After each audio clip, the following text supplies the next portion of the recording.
My name is MJ Higgins, and I will be discussing using veterans as volunteers for equine assisted learning and equine facilitated psychotherapy sessions. I'll tell you about who I am, what my perspective is, the positive impacts that I've observed while working in these sessions, and some important considerations for beginning or enhancing a volunteer's program based on veterans. I'm a United States Marine Corps veteran. At the time of my discharge, I was a sergeant with multiple deployments, including a Marine Expeditionary Unit with the Navy and consecutive Operation Enduring Freedom deployments to Afghanistan. I am disabled from injuries sustained during my tour, but I use that to my advantage to help me do all I can for others. I'm the founder of the War Horses for Heroes volunteer program and also a member of the board of directors for the nonprofit. I started years ago as a patient of War Horses for Heroes in its infancy and have grown with it. Now, I am a certified instructor and love helping other veterans that come through the program. Also, I'm a PATH International Equine Specialist in Mental Health and Learning and am pinning my workshop to, hopefully, soon become a therapeutic riding instructor. Veteran-on-veteran therapy has been a great success for us so far. Providing patients with access to staff members that have been in their situations instantly creates a connection that is difficult to achieve otherwise. Like me, other veterans sometimes struggle to trust and bond with those who have not been through the same struggles, especially when they relate to mental and physical trauma. Communication plays a large role as those who served can have a different lingo or approach in conversation. Because of this, the interaction between veteran staff and veteran patients usually encompasses a positive reception. The care given and relationships formed between the staff veterans and program equines can be easily observed by the incoming patients. This allows for a quicker formation of trust and understanding when they see how well cared for our equine partners are. The established trust creates a warm and lighthearted atmosphere that can oftentimes muster positive peer pressure, resulting in the more introverted participants to come out of their shell.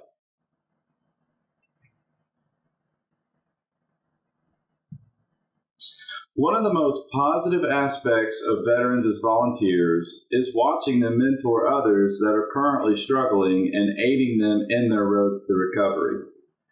It demonstrates that there is hope and a light at the end of the tunnel, and no matter how bad it may seem today, there are other veterans that have succeeded in their recovery and are now back on their feet. Veterans also foster a different approach to therapy than what a licensed medical professional may offer. Again, this strengthens the bond between patients and volunteers, thus catalyzing recovery. This is not said to discount certified mental health professionals because their role is critical and difficult as well. Rather, it is to highlight and enlighten that providing veteran patients access to veterans on staff that have succeeded further enables them to pursue and continue their own recovery. I believe that the combination of using both licensed professionals and veteran volunteers together can greatly enhance the chances a patient can successfully graduate and continue walking the path of recovery. Communication is a critical part of therapy. Whether it be verbal or nonverbal, each type plays a pivotal part in our reach. It can be compared to working with equines in the regard that a positive symbiotic relationship must be maintained and congruent. For example, as an instructor, I often have students that verbally ask for a walk but end up in a trot. Why is this? Because what they're asking verbally does not necessarily equal what they're asking for as they're digging their heels into the horse's ribcage, which most of the time does not end well. Likewise, we have to remember that even though we are greeting veterans with smiles and welcoming them into our facility, we have to ensure our mood and attitude reflect such. There have been times that a difficult patient has come through and it's reflected through the staff's reception of them.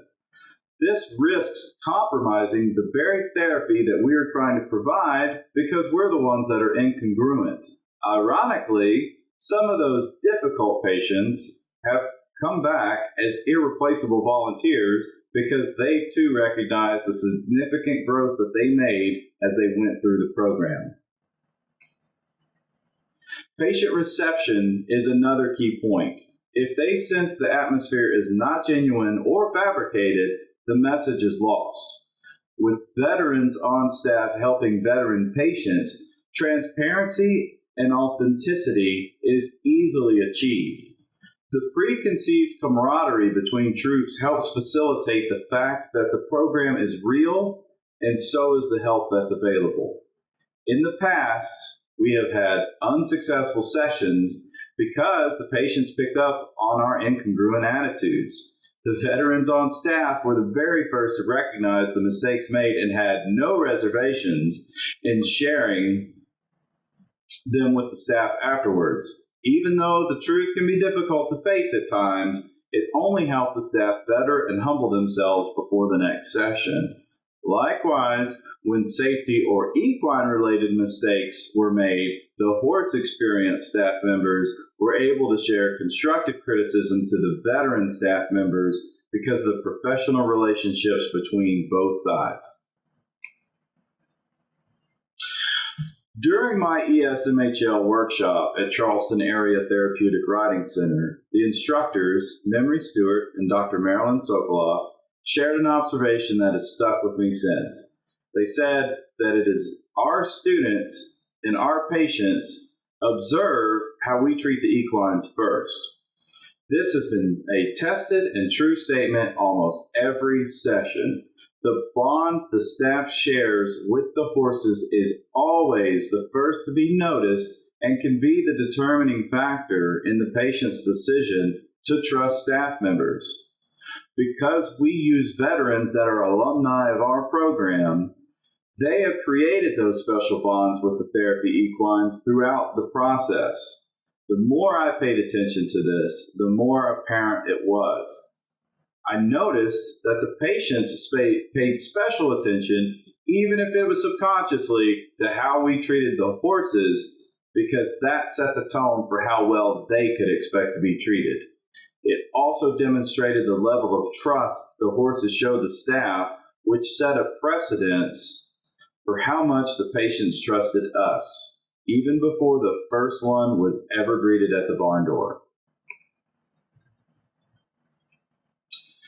Setting the right atmosphere is another way veterans, as volunteers, can aid in the effectiveness of a session. With most having various experiences with private practices and the VA, for example, they can set a tone that prevents the sessions from seeming like an actual therapy scenario. Depending on the severity of their injuries, some veterans have been known to completely shut down at the glimpse of a feelings circle situation. Because of this, the veteran staff and I work diligently to ensure this does not happen. We do that by addressing the veterans as grown adults and even forego some of the special treatment or attention they're used to receiving. As an instructor, sometimes it's difficult to step back and remember this is not about teaching a horsemanship skill. It is about laying the foundation of healing, addressing them as the brave men and women that they are and not the typical school-age student gives them a positive experience and a sense of respect that they may have lost when they were either discharged or when they began seeking treatment. Peer pressure does seem to enter most of the sessions through this way or another. Whether it be from one of the patients or the veteran volunteers, it comes in a positive form that helps further link them into the therapeutic experience. An example of this would be a timid or introverted veteran patient that sees that grooming a horse isn't such a daunting task because they see a veteran volunteer performing it without hesitation. When choosing veterans to enter into the volunteer program, there are a few important considerations to take into account that will ensure the program's safety and continuity. Typically, when looking for staff of any kind, good qualities such as dedication, stability, and dependability are highly sought after. With our veterans, we strive to look for these in any coming alumni and prospects. An important note to keep in mind, though, is that using them as volunteers does not mean that they are completely healed or will not have difficult days. Some even have to overcome obstacles such as transportation. Once a program graduate has expressed interest in coming back to be a volunteer, we begin discussing what jobs they would like to help with, their availability, and any known issues or accommodations that we need to be made aware of. Dedication to the program is important because we want them to feel like their family and also share the burden of just how important it is not to compromise the program in any way. We observe how well they work with others, veterans and non-veterans, their relationships with other patients, and how hard they're willing to work. Working together as a team in the therapeutic environment creates more than collegiate relationships. It creates family. Most times, when veterans are handed their DD-214 discharge papers, their lives change drastically. Their job, schedule, friends, family are all instantly affected. This can often trigger veterans to go into a depressive state or suffer an identity crisis as they try and evolve into their new role in society. Veterans can come from all over the world and various backgrounds. Sometimes blending all of these diversities can be difficult. The veterans on staff are very familiar with working with others in this sense and are great at helping the non-veteran staff mesh with them. Another interesting facet of veteran diversity is the sibling camaraderie that they share. Even though they all come from the various 5 branches, our veterans always find a common ground of sharing their service experiences. This can be therapeutic in itself as they find themselves vulnerable to one another and increasing bonds and relationships outside of the military.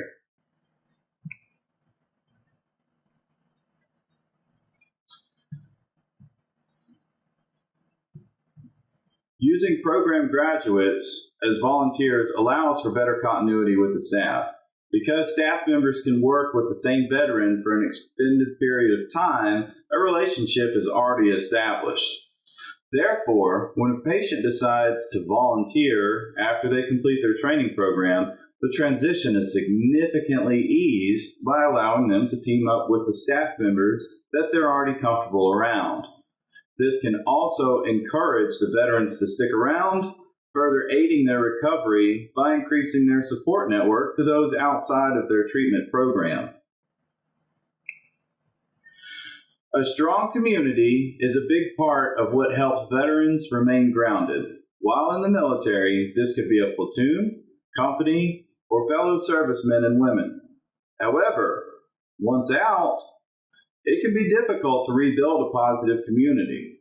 Accountability to oneself and others could be the difference in a successful transition into the civilian world. Unlike being absent from a morning formation, most jobs or activities won't reach out upon absence. When working with other veterans, I found such an encouraging response to holding our volunteers accountable.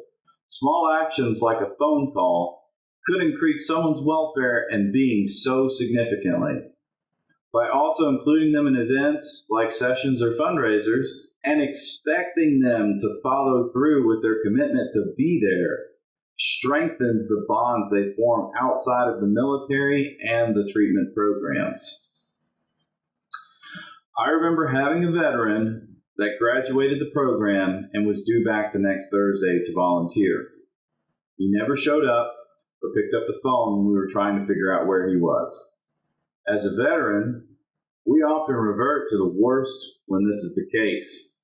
The next day he came, and after explaining that he was in the hospital for an emergency appointment, broke down while explaining that that was the first time since he was discharged that people have reached out to him when he was absent.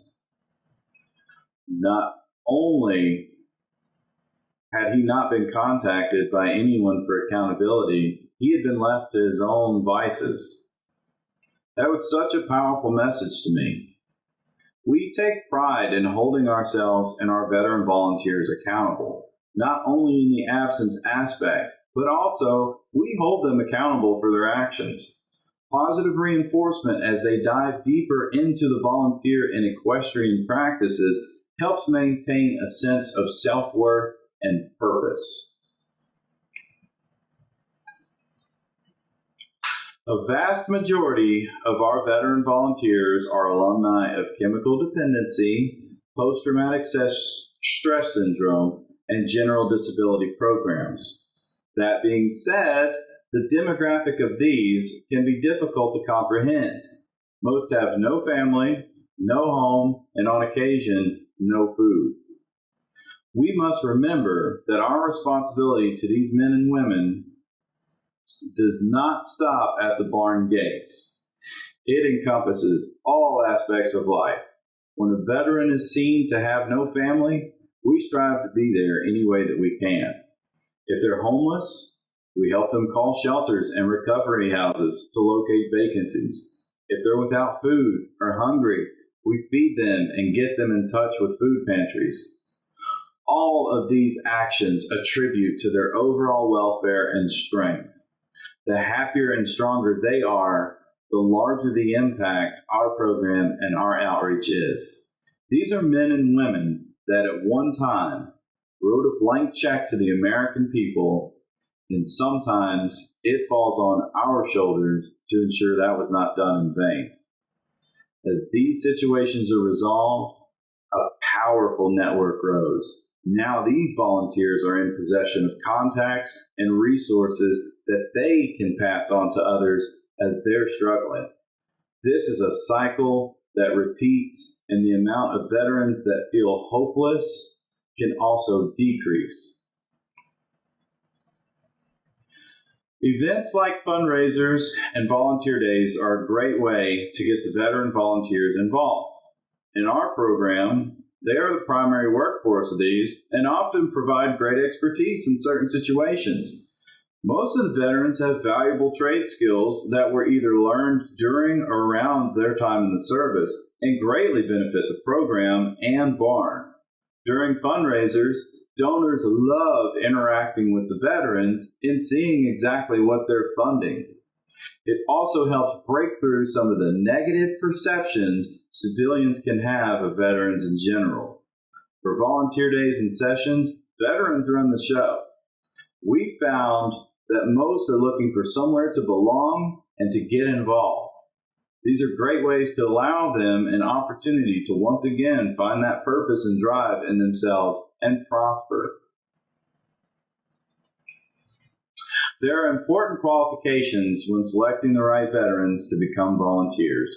At the top of the list are mental and health states. For each veteran that desires to work with us, we consult their referring therapist to make sure that they're aware of any harmful possibilities that could arise. This also ensures that we place these veterans into positions that they're physically capable of handling. Family dynamics plays a role as well. We want our veterans to feel comfortable enough with us to share their family life with us, or if they don't have a family, allow us to participate in their lives in this capacity somehow. Because our barn facilitates people of all ages, background checks are highly advised. Also, this comforts us in knowing that our volunteers can interact with others around the barn without issue. Mental and physical traumas take time to heal, and some never do. When considering veterans or volunteers, both of these must be taken into consideration in order to ensure that the program is safeguarded, and second, that the veteran is not set up for failure. Not all positions at the barn require manual labor. Likewise, not all require a high mental capacity. Being familiar with the veteran's capabilities and the roles available to them can be a great resource for positive reinforcement. Setting the veterans up for success will guarantee help in their acceptance and dependability in the program. How someone interacts with their family or even their situation at home can greatly affect how they interact with others. Again, having insight into this aspect can help determine where or if a veteran is qualified to work in the program or at the facility.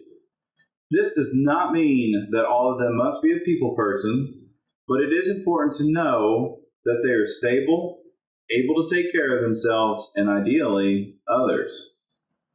Backgrounds must be considered during the onboarding process.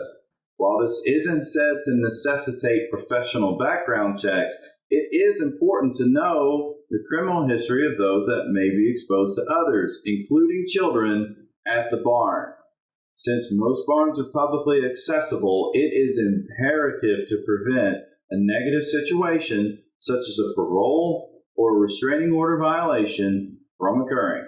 There have been times that I have had to dismiss a volunteer, whether temporary or permanently, due to a conflict of interest in regards to patient care. This is never a good situation to have to deal with, but it is a stark reality. Like any volunteer, incoming veterans should be dependable. Fortunately, the military instills this trait in many ways. However, this topic is not always under their control. Transportation is a hurdle that many have to overcome, especially if they are returning from a long-term treatment facility or program. We have had to overcome this by providing other volunteers as carpools, and a certain level of commitment is expected of them. They must show up when they say they will, otherwise we may not be able to have the resources for a successful and safe session. Availability is important. Most treatment programs offer follow-up examinations and appointments for many months after graduation. These should not reflect negatively on the volunteer. Rather, the program should encourage that they continue their care in this way and offer them support when needed in their absence. Veteran retention is not always easy and is something our program has struggled with in the past. During their time as patients during the program, they are exposed to equines and spend quite a bit of time in the saddle if they so choose to. Once they begin working as volunteers, these opportunities cannot stop. For this, we have created an advanced riding class that caters specifically to those veterans who are volunteers. It takes them out to the larger rings and teaches them equestrian skills at no extra cost. We also plan to soon add trail rides and other events.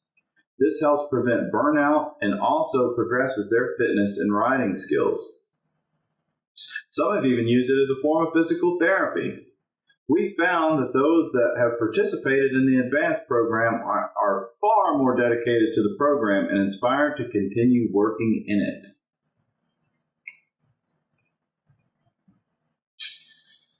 As a veteran myself, it is an honor and privilege to work with fellow brothers and sisters again. The clients have received vet-on-vet therapy astoundingly well. They've stated numerous times that this care is unique and not something that they've been offered before. If operated correctly and utilizing the appropriate precautions, veterans as volunteers can be immensely rewarding for the program, the clients, and the volunteers themselves. We are humbled by their continued dedication to the cause and to helping their brothers and sisters continue their progression to recovery and normalcy. Just as it was when I was in, a unit and a family is created with each new member to the team. These bonds will carry lifelong terms which all can benefit from. I'd like to open it up now for any questions or feedback. Thank you all for your attention and dedication to learning more about increasing our impact through equine therapy. Hey, thanks. So, kind of going down the list here, you guys have asked some awesome questions, so I'm going to try to address as many as I can. So to start off, if a veteran would like to get certified to provide equine therapy, what course or certification do you suggest first? There are two different paths, for lack of a better term, that we take in our program. Since we do both mounted and dismounted sessions, we have integrated ourselves with Path International at multiple levels.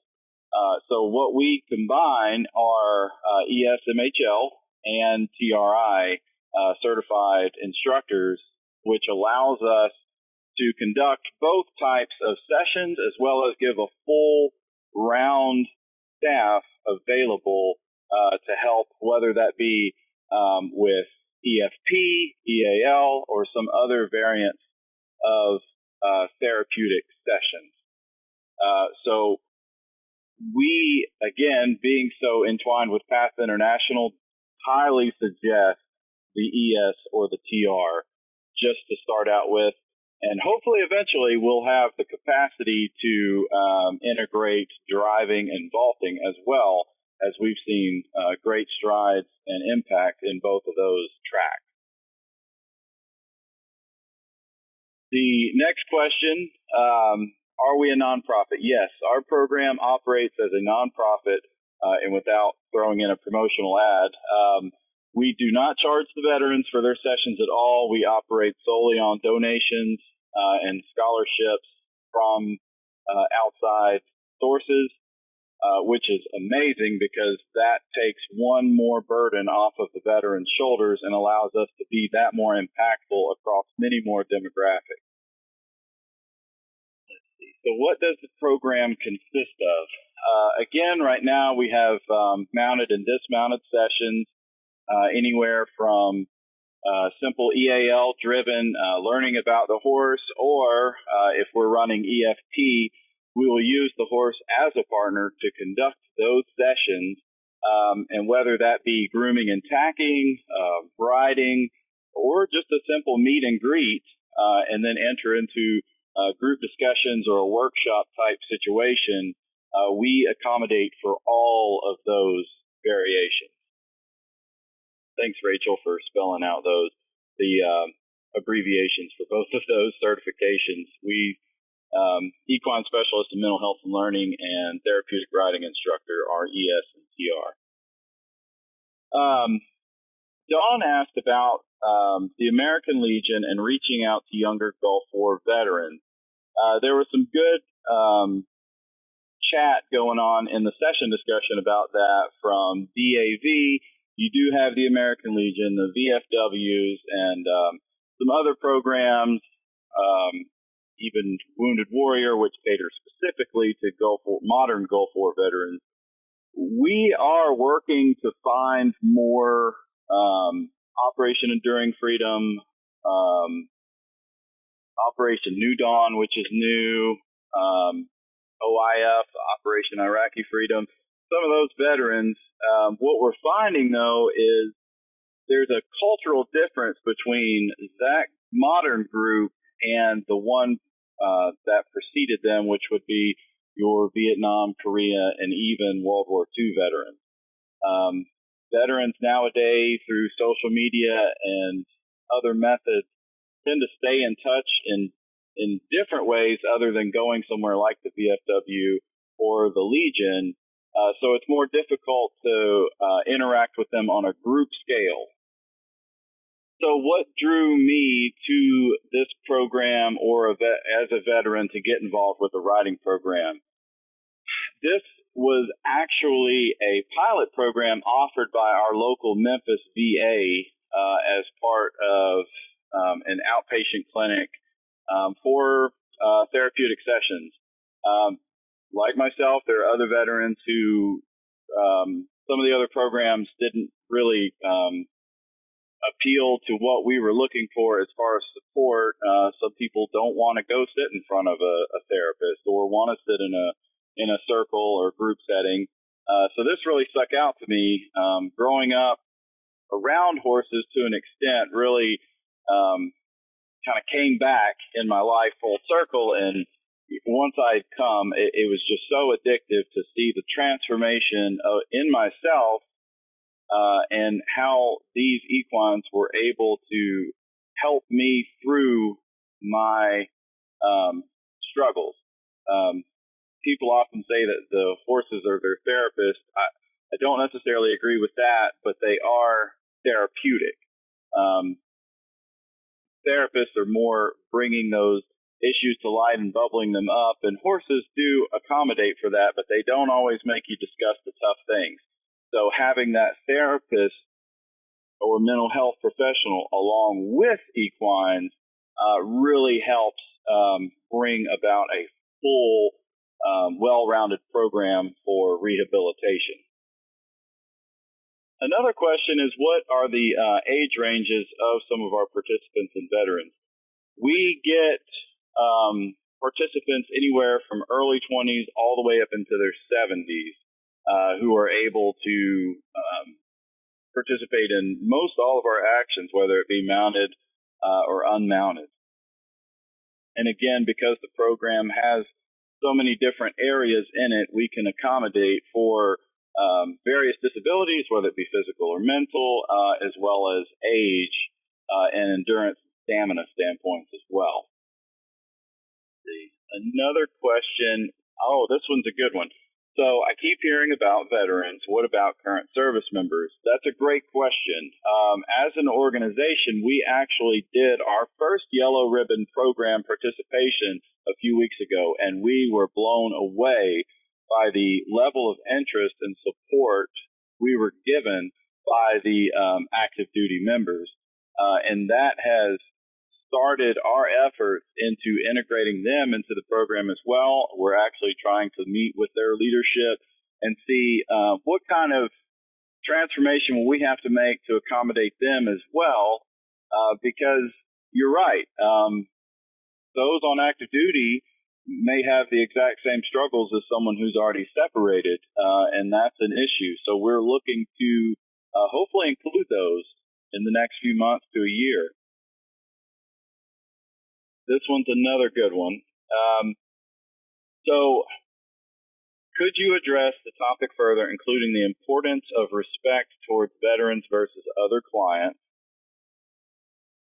So reception we found is very important, the first impression aspect, and I spoke to that a little in the presentation, to where their perception of us and the program happens immediately as soon as they pull in the parking lot. So we really stress on presenting the best of ourselves from a uniform standpoint, from a personality, greeting with smiles.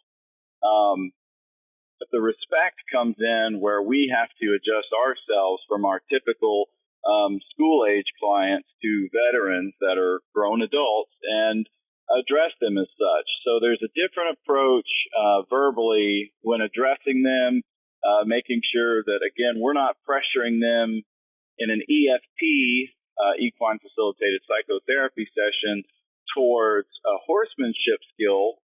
They're not there to learn how to trot. They're there to work through whatever may be bothering them at the current time.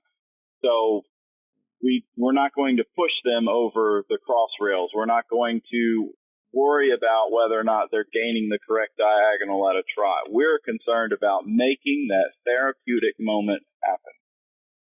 The second part of your question, when would you ask veterans about triggers for PTSD?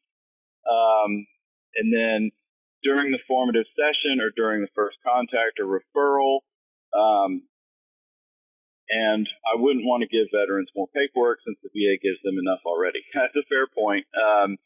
Luckily for us right now, since we are partnered with the Memphis VA, they are currently processing the majority of that paperwork as well as the client profiles on their end. We work directly with the therapists in their clinics, and their therapists have been given specific guidelines for what is and is not recommended for equine therapy. Contraindications and precautions are something that we have to keep in mind when it comes to every single client that enters the barn. We have to make sure that they are capable and able to receive proper care, and likewise, we have to protect ourselves. So things like triggering PTSD, that is a big issue. And we speak to the therapist via HIPAA compliancy and medical release forms to understand what triggers that group or individual may have, so that we ensure we have done everything possible to eliminate that from occurring while they're there. Someone asked where we're located. We are located south of Memphis in Olive Branch, Mississippi. You guys probably have never seen Olive Branch on the map, but you could probably point out Memphis. Where do you get your horses, and how long have they been trained before allowing them to be around veterans? That is an excellent question. We have various groups of horses through our Angel sponsor, which is a local stable out here. In that group that the stables own, there are various herds in those. You have anywhere from your standard competitive hunter-jumper, trail riding horses. Through that group, they grow into school horses, and from the school horses, we select a very few therapy horses. So our therapy horses that we use are absolutely what we would call bomb-proof. There is no disciplinary issues. There's no bucking or rearing. There's no spook. You do have to keep in mind these are equines and they can be unpredictable, but again, we do everything that we can to eliminate the possibility. That also includes us doing extra desensitization training on these equines, as well as making sure that they are handled properly and actively enough to where they're not just doing therapy sessions, they are engaged with standard clients as well to prevent burnout, which could also cause negative disciplinary actions. Do you have cards that wheelchair vets can use? This is actually a common question to some of the other organizations that I have met with. So again, we try to facilitate as many different disabilities as we possibly can. Wheelchair is a big part of the patient load at the VA, and we've talked about doing this. The spinal cord clinics and some of the others that have wheelchair or para-disabled veterans, there are programs that exist out there, mainly in driving, with wheelchair carriages and other accessibility equipment. This is also on our roadmap. We are currently learning. Fortunately, we have some drivers at the stables who have been working with us and training some of our staff members to get the foundations of driving built in a manner that would accommodate a calmer and safer environment for those disabled veterans. We hope in the near future we can acquire a wheelchair accessible carriage, which I think would be a huge improvement and impact to a demographic, again, that may see themselves as unable to do anything with a horse. Okay, so this one is a very good question and path related to the equine specialist in mental health and learning role. How do you get the needed medical information while conforming to past standards without getting into too much detail that may scare a veteran off? So again, in the PATH Standards Manual and a couple of other resources that PATH publishes, they do have templates for medical releases and other questionnaires that you can apply to your program to get the necessary information you would need in order to cater that lesson plan to the individual veteran. Again, in our situation, since we work so closely with the VA and the therapists at the VA, they are able to provide that directly to us without us having to go through the veteran themselves. That would help reduce the intimidation factor, as well as some veterans have difficulty discussing what they're getting treated for, why they're there, or what brought them there. This kind of circumvents that by us working with the therapist directly, while also protecting our program in the matter of HIPAA compliancy and making sure that we are not trying to obtain information that may be PII or other personal matters that don't necessarily apply to our situation. Are there clinicians on site during EFP sessions? Yes. So per the PATH standard, to have an equine facilitated psychotherapy session, you should include the mental health professional along with an equine specialist in mental health and learning, obviously an instructor on the equine side, and any other staff members that would make the session successful and safe. We do encourage and include the therapists in our sessions, some up to the point to where they are next to the veterans doing the same activities, grooming, tacking, and even riding. We have one or two therapists that enjoy riding some of the therapy horses. That is super impactful because the veterans are seeing that therapist involved in exactly what they're doing. So they are able to take that back with them to the clinics and grow that relationship even more because it's a camaraderie exercise. It's team building. They really enjoy seeing that therapist get involved and active in more of a capacity than just, sitting in a room with them or sitting behind a desk and doing evaluations with them. From the time you entered the pilot program to where you are now, how long have you been working with the military men and women in the program? I entered the pilot program about 2 years ago as a patient. It had such an impact on me with my struggles that, like a bad cold, I never left. And I learned every bit that I could about the program and about equine facilitated therapy. I didn't know that such a thing really existed at a formal level. And again, it had such a tremendous impact on me that I dove in and learned all that I could. I learned about this organization called PATH International and what they had going for them, and I immediately started studying for my equine specialist in mental health and learning. And it really opened my eyes to the various facets that are available to provide to not only veterans, but others with special needs and disabilities. So I've been working with these men and women for about 2 years now and have just continued to grow tremendously. And as I'm growing, this field itself is growing. It's becoming a more popular program around the country, which is amazing. So to see that grow in itself is proof that we're doing something right. We're providing these services in the way that we need to, and PATH is really making a positive impact in these people's lives. Someone asked if we had our own mental health professional on staff. We do not.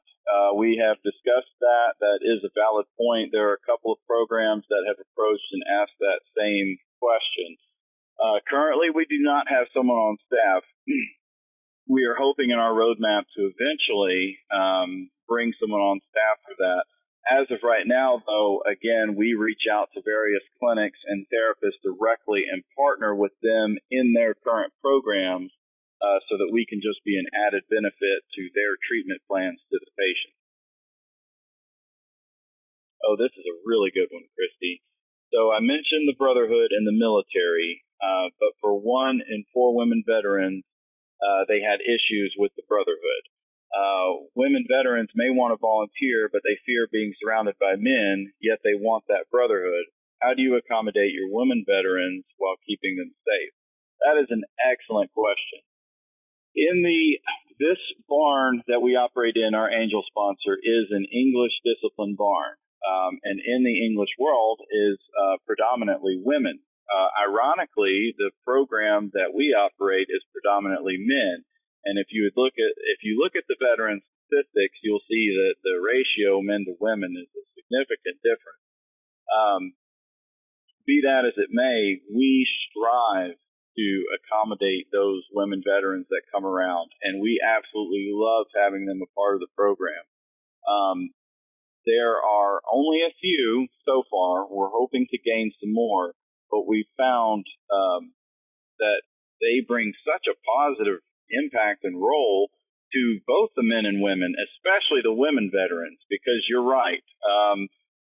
There is a little bit more of hesitance for them coming into the program, and since it is such predominantly male, they may not feel like they fit in as much. However, I will tell you that we have noticed again with that brotherhood and camaraderie that they can hold their own with the best of the men.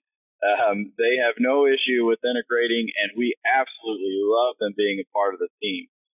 There are one or two who have even kind of buddied up and made friends with some of the younger women at the barn and some of the teenage girls as well.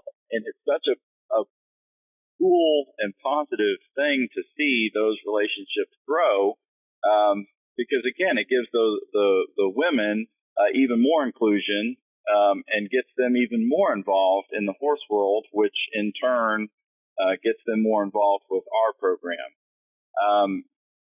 Safety is always a concern, but again, that camaraderie and that sibling drive inside of all of us is to take care of each other. We've never had an issue so far to where someone feels like they're left out just based on gender or any of that. The women veterans do have different needs than the male veterans to an extent.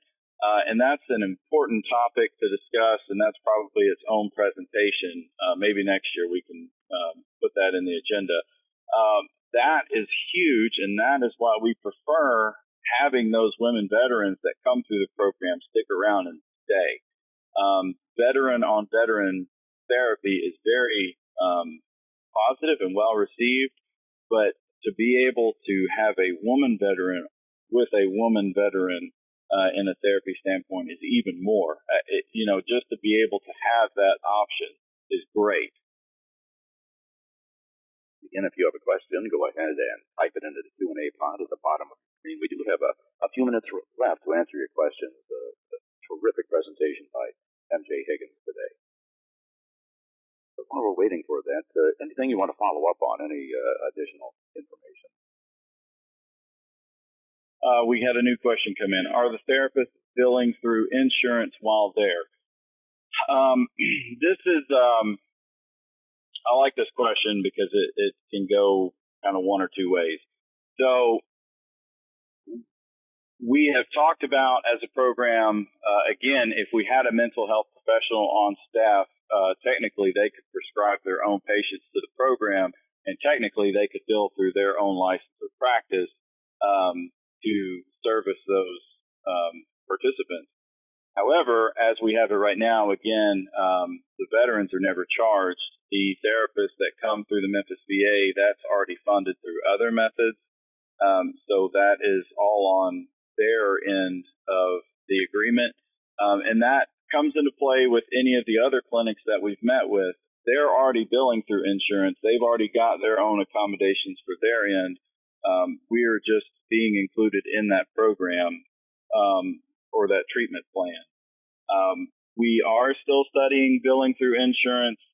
That world is very complicated, but it is an active discussion. And for right now, we're just going to keep it as it is with the therapist handling it on their end.